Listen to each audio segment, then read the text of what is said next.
আজকে হচ্ছে ইয়াঙ্গুনে আমার শেষ দিন। আজকে এখান থেকে চলে যাব ব্যাংকক। ব্যাংকক থেকে অন্য কোনো ডেস্টিনেশনে চলে যাব। একটা জিনিস মানে খুবই বাই হার্ট ফিল করলাম যে আসলে যুদ্ধ বিধ্বস্ত যুদ্ধ ঘটলে একটা দেশ কখনোই আগাতে পারে না। সেটা যে কত বছর পিছিয়ে যায় কল্পনা করা যায় না। বিশেষ করে আপনি যেগুলো যুদ্ধ বিধ্বস্ত দেশ, যেমন ইউক্রেন এখন যুদ্ধ বলতেছে, ইউক্রেনে যদি যান, যেমন এই যে এখন আমি আছি হচ্ছে মিয়ানমারে, আর তারপরে আমাদের সবচেয়ে প্রাণের হার্ট যেটা ফিলিস্তিনি, কেন যদি যান দেখলে বোঝা যায় যে আসলে তাদের জীবনযাত্রা তাদের সারভাইভ করার ওয়েগুলা সত্যি খুব কঠিন। নিজেদের কাছে খারাপ লাগে, কি বলবো আর কি, খুব খুব খারাপ লাগে বাই হার্ট। মনে হয় যে আসলে একটা দেশে যুদ্ধ বাজলে একটা দেশে যে কী পরিমাণে ক্ষতি হয়, এটা আসলে রাজনীতি পরিস্থিতি, মানুষের ক্ষমতার লোক, কত কিছু কারণে এই মানুষগুলো মেরে ফেলতেছে, কত পরিবার নিঃস্ব হচ্ছে, সব কিছু মিলে অনেক ক্ষতিকর। ঠিক আছে, তো আসলে যুদ্ধ দিকে আমি কখনো তো পজিটিভ না, হয় 100 1000% নেগেটিভ এই বিষয়গুলোতে। আর আপনি যদি মিয়ানমারে ঘুরতে আসেন, হ্যাঁ, মিয়ানমারে আমি জাস্ট সারমর্মটা বলি। আমি মিয়ানমারে আসছি হচ্ছে আসলে এই পাশে আমার এই কান্ট্রিটা বাদ ছিল ঘোরার। আর এই অনেকে শুনছি যে মোটামুটি ঘোরা যায় আর কি, যদিও এটা প্যাগোডা বেস বা টেম্পল বেস দেশ। তো আমি আসলে চিন্তা করলাম না, এমনি তারপর ন্যাচারাল কিছু থাকতে পারে, তো এই আসলাম। মিয়ানমারের ন্যাচারাল রিসোর্স প্রচুর আছে। আপনি যদি সিটির বাইরে যান, বাইরে এত পরিমাণে এদের সবুজ, কল্পনা করা যায় না। পুরা ক্ষেত আর ক্ষেত, মানুষজন নাই। ঠিক আছে, আর এদের সিটিগুলোর মধ্যে নিট অ্যান্ড ক্লিন, পরিষ্কার, সব কিছু ঠিক আছে। যেহেতু যুদ্ধ বা অনেক সমস্যা চলতেছে, যার কারণে অর্থনৈতিক দিকে মন্দা চলে, যার কারণে হয়তো বা এদের লাগে হচ্ছে অর্থনীতি মন্দার কারণে, অথবা সংকট চলতেছে, যার কারণে বিদ্যুৎ থাকে না।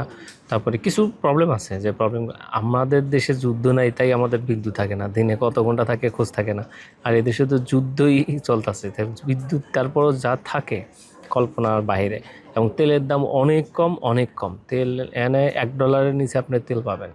ঠিক আছে, আর আমাদের দেশে তো $1 লিমিটেড করে দিছে। যদিও এখন ডলার রেট হচ্ছে 122 টাকা ব্যাংক রেট, তো ওই তো তেলের দাম 125 টাকা অকটেন। সো এই আর কি।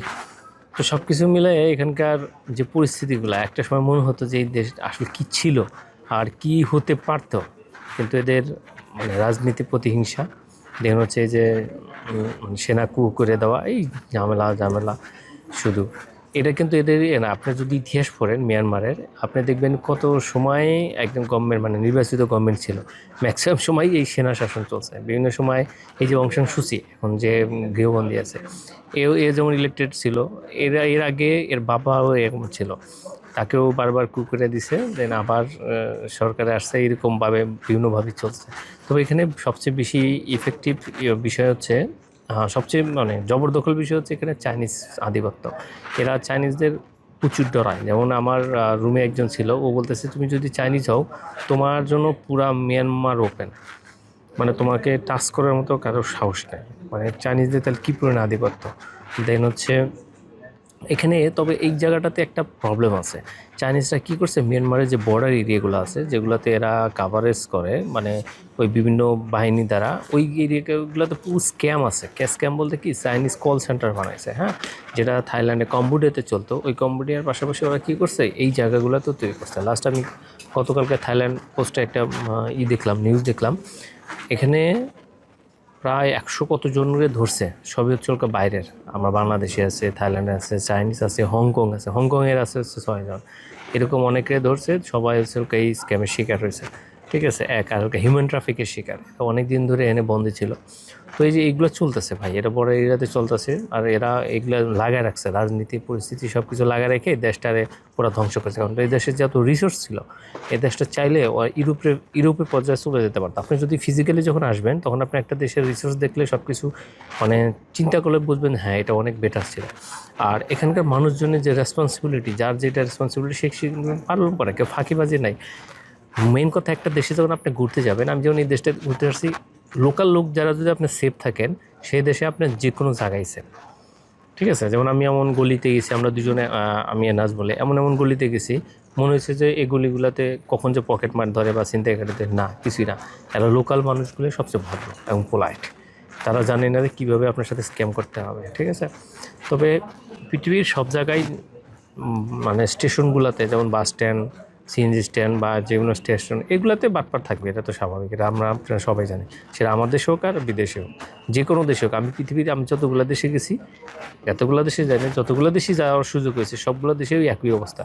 স্টেশনগুলোতে এই টাইবারগুলো বাটপার। এছাড়া লোকাল মানুষজন খুবই ভালো, খুবই পোলাইট, ঠিক আছে। একটা দেশে 95% খারাপ থাকলে ভালো থাকলে 5% খারাপ থাকবে, এটাই স্বাভাবিক। আর এখানকার প্রত্যেকটা মানুষের, যেটা বললাম, দায়িত্বশীল। একজন মানুষের একটা দায়িত্ব দেওয়া হয়েছে যে তুমি শুধু পাসপোর্টটা চেক করবা, ওর প্রত্যেকটা পাসপোর্টও চেক করবে, ওকে যেভাবে বলে দেওয়া হয়েছে ঠিক ওইভাবে। আমাদের দেশে কী হতো, যদি দেখতে খালি হাত দেয় তুলে তো এই যে পাসপোর্ট আছে যা, আর পাসপোর্টের মধ্যে সিল আছে না নাই, বোর্ডিং পাস আছে কি নাই, কিছু নাই, এটা খেয়াল করার সময় নেই। আমাদের তো ফাঁকি দেওয়ার ওস্তাদ আসলে আমরা। ঠিক আছে, নিজেদেরকে নিজে খারাপ না বলি, একসময় আমরা হয়তো ভালো হব, ততদিন আসলে আমরা বেঁচে থাকবো কিনা জানি না, তবে আমার এই ভিডিওগুলোতে থাকবে, অথবা একদিন পরে সভ্যতার যুগে আসবে। আমার মনে হয় কি, বাংলাদেশের প্রত্যেকটা বড় বড় পদে যারা আছে এদেরকে বিভিন্ন দেশে ঘোরানো দরকার, যে একটা দেশের বিভিন্ন দেশের কীভাবে তারা ডেভেলপ করতেছে, যে ভালো জিনিসগুলো এগুলো আমরা নিয়ে আমরা অ্যাপ্লাই করতে পারি। কপি পেস্ট না ভাই, কিন্তু আইডিয়া তো নিয়ে আমরা একটা ভালো কিছু করতে পারি, ঠিক না? আমার যে ওটা দেখে করতে হবে এটা তো না, আমরা তো আইডিয়াও নিয়ে করতে পারি, এটা বেটার কিছু আশা করা যায়। এই আর কি সব কিছু। তো আজকে মিয়ানমার বিদায় ইনশাল্লাহ, যদিও মিয়ানমার আর কোনো দিন আসা হবে কিনা জানি না। যদি কোনো দিন স্টেবল হয়, খুব ভালো পরিস্থিতি হয়, তাহলে হয়তো পুরো মিয়ানমার কিন্তু একটা জায়গা না, ইয়াঙ্গুন আছে, নেপিডো আছে, বোগ আছে, অনেকগুলো সিটি আছে যেগুলোতে ঘুরলে আপনি 1-2 মাস চলে যাবে, ঠিক আছে। সো হয়তোবা কোনো দিন পরিস্থিতি ঠিক হলে আবার হয়তো আসা হবে।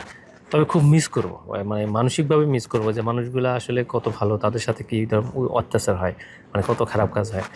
বুঝলাম যে এখানে মুসলিম নেই, অন্য দেশের মানুষজন আছে, তারপরে তো তাদের উপরেও জুলুম হচ্ছে, ঠিক না? আর না, মুসলিম বেস করে তো তারা করতেছে না, মানে হচ্ছে জুলুম করতেছে না, যেমন ফিলিস্তিনে মুসলিম বেস করে জুলুম করতেছে। এই আর কি সব কিছু মিলায়া আশা করি। আর যদি আপনাদের মিয়ানমার সম্পর্কে কোনো তথ্য লাগে, অবশ্যই আমার এই মিয়ানমার সম্পর্কে প্রিভিয়াস অনেকগুলো ভিডিও আছে, আপনি আমার অনলাইনে দেখতে পাবেন। আর আমার ভিডিওগুলোতে লাইক, শেয়ার, কমেন্টস করে দেবেন, ঠিক আছে? কারণ এই ভিডিওগুলো অন্যজনের উপকার আসতে পারে, কেউ যদি মিয়ানমার ট্রাভেল করে, ঠিক আছে? আজকে পর্যন্তই। Bye bye bye bye bye bye bye Myanmar.